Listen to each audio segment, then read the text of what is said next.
students, Assalamu alaikum. Hope you all are fine. I am your teacher, Ms. Hamna Tahir, and in class 4 today we are going to study LCM again. Exercise number 11 of unit number 2, factors and multiples. Last lecture में हमने LCM के बारे में पढ़ा था, LCM निकालने का तरीका सीखा था. इस वाले में भी हमने, इस एक्सरसाइज में भी हमने यही करना है, बट हमने यहाँ पर क्या करना है, वर्ड प्रॉब्लम्स को सॉल्व करना है. हमारे पास यहाँ पर आज वर्ड प्रॉब्लम्स हैं. क्वेश्चन को सॉल्व करने से पहले वर्ड प्रॉब्लम में हम लोग पहले क्वेश्चन को अच्छी तरह पढ़ते हैं और फिर हमें पता चलता है कि हमने एक्चुअली क्वेश्चन के अंदर क्या करना है. So let's have a look on the question. Part A is a professor is trying to group his students into blocks of 24 and 60 for two different group formations. एक प्रोफेसर हैं, वो अपने students को ग्रुपिंग करनी है उन्होंने 24 और 60 के ब्लॉक्स में for two different group formations, दो डिफरेंट ग्रुप फॉर्मेशंस के लिए. Find the least number of students the class should have so that the groups can be formed without leaving anyone out. Question is कि आपने least number of students find करने हैं जो कि उस class के अंदर होंगे और किसी एक को भी छोड़े बगैर वो इन ग्रुप्स में पूरे आ जाए. सो हमने यहाँ पे क्या करना है, हम 24 और 60 का लीस्ट कॉमन मल्टीपल फाइंड करेंगे, जिससे हमें पता चल जाएगा कि हमारे पास least number of students class में कितने हैं. Let's solve the question on the notebook. The copy pattern is same. You have to mention your date, class work, day, unit number 2, exercise number 11, page number 33, factors and multiples. Then you have to write your question. Part A is word problem में मैंने आपको पहले भी बताया कि हम क्या करेंगे, स्टार्टिंग और एंड से हम 2 और 3 वर्ड्स यहाँ पर लिख लेंगे. फुल क्वेश्चन हम नहीं लिखेंगे. सो हम अब सबसे पहले अपनी स्टेटमेंट लिखेंगे. क्वेश्चन क्या था, हमने least number of students find करने थे क्लास में जिसमें हम लोग उनकी ग्रुपिंग कर सकें. So what we will write here, to find the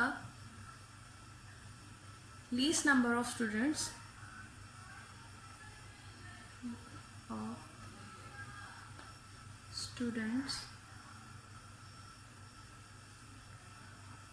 in a class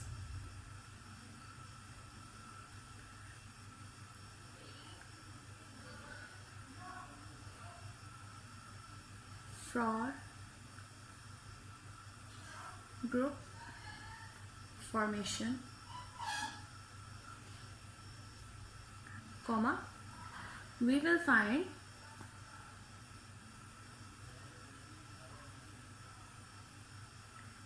the LCM of 24 and 60.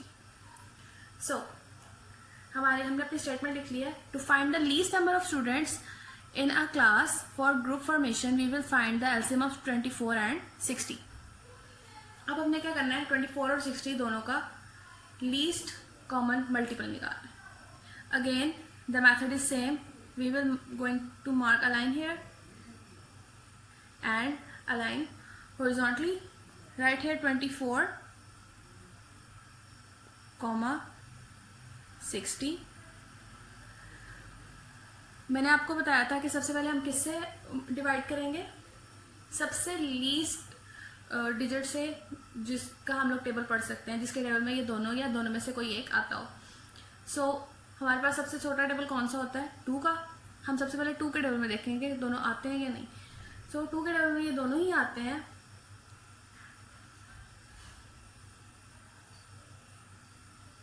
2 12 times is 24 and 2 30s are 60. दोबारा से हम 2 का टेबल ही देखेंगे. अगेन 2 के टेबल में दोनों आते हैं. 2 6 times 12, 2 15 times 30. अगेन 2 का टेबल, 2 3 times 6.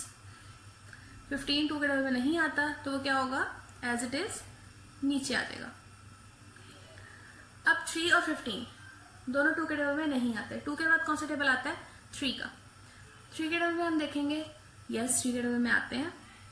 3 1 times 3, 3 5 times 15। अब हमारे पास क्या बचा है 5, और 5 क्या सिर्फ अपने टेबल में आता है। सो हम इसको 5 पर डिवाइड कर देंगे, 1 एज इट इज आ जाएगा और 5 1 टाइम्स 5। अब हमने एलसीएम हमारा निकल आया? बिल्कुल भी नहीं। एलसीएम किस तरह फाइंड करेंगे हम? एलसीएम फाइंड करने के लिए हमें ये साइड पे जो डिजिट्स आए हैं जिनसे हमने डिवाइड किया इन वैल्यूज को, उनको हमें मल्टीप्लाई करना पड़ेगा। That is 2 multiply by 2 multiply by 2 multiply by 3 multiply by 5। अब इन वैल्यूज को हम मल्टीप्लाई करके अपना एलसीएम फाइंड करेंगे। 2 2 टाइम्स 4, 4 2 ज़ा 8, 8 3 ज़ा 24, 24 5 टाइम्स। अब अगेन 24 5 टाइम्स जो है वो डिफ़िकल्ट है, उसको हम साइड पर सॉल्व कर लेंगे किसी रफ नोटबुक के ऊपर। Again I am telling you, आप ये अपनी नीट नोटबुक के ऊपर रफ वर्क नहीं करेंगे। सिर्फ आपको बताने के लिए मैं यहाँ साइड पर रफ वर्क करने लगी हूँ। 24 मल्टीप्लाई बाय 5, 5 4 टाइम्स 20, 2 पर कैरी चला गया, 5 2 ज़ा 10 plus 2 120। So 120 is our LCM. 120 को हम यहाँ पर लिख देंगे, ठीक है। अब हमारे पास क्या आ गया? हमारी least number of students in a class for group formation. हम अपने सेकेंड स्टेट में लिखेंगे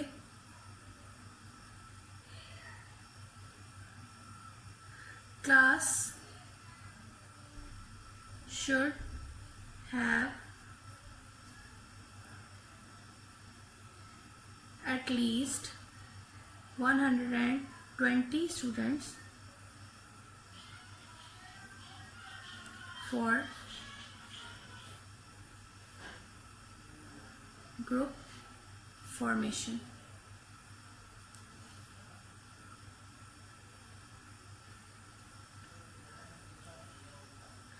इसी तरह से आपने बाकी दोनों क्वेश्चन भी सॉल्व करने हैं। बहुत इजी क्वेश्चन है। सिंपली आपने ऊपर और नीचे 2 स्टेटमेंट्स बनानी है और वो आपके क्वेश्चन के अंदर से ही आपको मिल जाएंगी। और बाकी आपने क्या करना है, जो वैल्यूज होंगी उनका एलसीएम फाइंड करना है। एलसीएम फाइंड करने का तरीका आपको मैंने लास्ट वाली वीडियो में भी बताया था और इस वाली वीडियो में भी बता रही हूँ। बहुत ईजी तरीका है। Hope you all can do it. Stay home, stay safe. अल्लाह हाफिज़।